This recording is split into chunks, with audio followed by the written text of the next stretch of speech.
મોરબી જિલ્લામાં સતત વરસાદ અને ડેમમાં વધતી જળ આવકને પગલે મચ્છુ 3 ડેમના 7 દરવાજા 60 ફૂટ સુધી ખોલવામાં આવ્યા છે।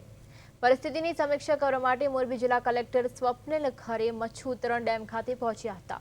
તેમણે ડેમની સ્થિતિ અને પાણી છોડવાની કામગીરીની જાત નિરીક્ષણ કર્યું હતું। આ દરમિયાન પ્રદેશ 24 ગુજરાતીની સાથે ખાસ વાતચીતમાં જિલ્લા કલેક્ટરે જણાવ્યું કે પરિસ્થિતિ પર સતત નજર રાખવામાં આવી રહી છે અને નીચાણવાળા વિસ્તારોના લોકોને જરૂરી સાવચેતી રાખવા અપીલ કરવામાં આવી છે। જિલ્લા તંત્ર દ્વારા તમામ જરૂરી સુરક્ષા અને તકેદારીના પગલાં લેવામાં આવી રહ્યા છે।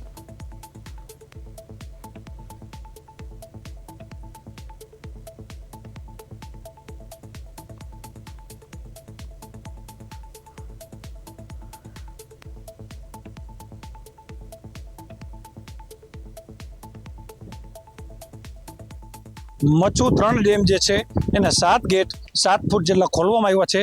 ત્યારે મોરબી જિલ્લા કલેક્ટર સાહેબ સ્વપ્નિલ ખરે અત્યારે મુલાકાત આવ્યા છે। સાહેબ આજે મચ્છુ 3 ડેમની મુલાકાત લીધી છે, શું કહેશો? મચ્છુ 2 ડેમમાં અત્યારે આવક જે છે એ ઉપરવાસના વિસ્તારોથી વધારે છે અને ચોટીલા અને થાનગઢનું જે પાણી છે અત્યારે મચ્છુ 2માં આવી રહ્યું છે, જેને ધ્યાનમાં લેતા મચ્છુ 2 તરફથી જે પાણી છોડવાની ગતિ છે 38,000 હતી અને હવે એને વધારીને 63,000 સુધી લઈ જાય છે। અત્યારે હાલ પરિસ્થિતિ જોતા અહીંયાથી પણ લગભગ 40,000 જેટલું પાણી છોડવામાં આવે છે અને જેમ જે 63,000ની ગતિ છે એ મચ્છુ 2માં અચીવ થશે તો મચ્છુ 3માંથી પણ એટલું જ પાણી છોડાય એ બાબતે જે ડેમની ટીમ છે તે આર વેલ અવેર।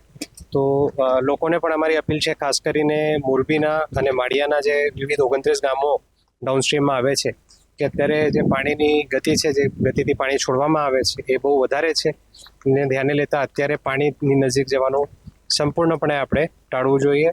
પશુઓને પણ આપણે પાણીથી અત્યારે દૂર રાખવું જોઈએ। ખાસ કરીને 3 નંબરનું જે અત્યારે ગેટ 7 ખોલવામાં છે, તમામ પાણી માળિયા શહેર અને તાલુકામાં જાય છે, બિલકુલ, તો ત્યાં લોકોને શું?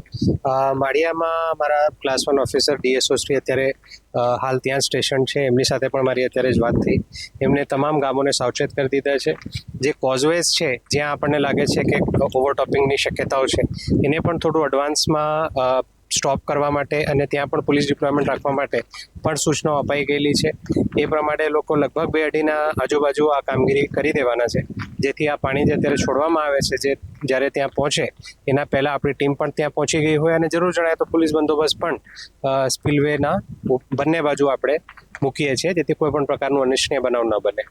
તો હા હતા મોરબી જિલ્લા કલેક્ટર, જે આજે વહેલી સવારથી જ મોરબી જિલ્લાની તમામ પરિસ્થિતિઓનો તાગ મેળવી રહ્યા છે અને લોકોને સાવચેત રહેવા માટે અને જરૂર હોય તો બિનજરૂરી રીતે ઘરની બહાર ન નીકળવા માટે પણ અત્યારે અપીલ કરવામાં આવી રહી છે।